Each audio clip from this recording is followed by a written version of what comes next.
Dolors Parra. Moltes gràcies, senyor alcalde. Bé, la gent de Compromís sempre hem treballat per combatre el llast que suposa la violència de gènere per a la nostra societat.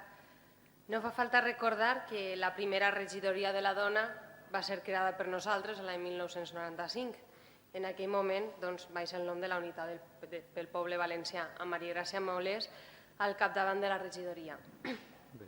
Foren, doncs, els primers en defensar les polítiques d'igualtat a la nostra ciutat.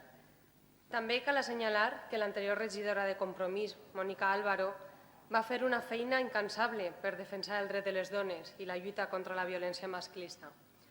A més, van presentar en la darrera legislatura moltes mocions per defensar els drets i la llibertat de la dona i que al llegir el text de la seva moció em venen a la memòria i moltes es van convertir en declaració institucional. Per això, el nostre sí en majúscules a aquesta moció. La violència de gènere cal atacar-la amb accions i no amb discursos polítics. Així que ens cal treballar a totes i tots ben fort per fer possible que la nostra veu arribi avui al Ministeri.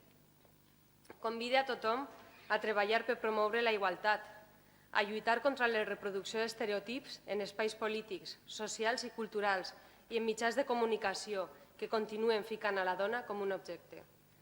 Lluitem per l'aplicació de lleis educatives que tinguin com a base imprescindible la igualtat, que és un principi bàsic de prevenció. Perquè només així acabarem amb aquest càncer generalitzat que pateix la nostra societat. Moltes gràcies.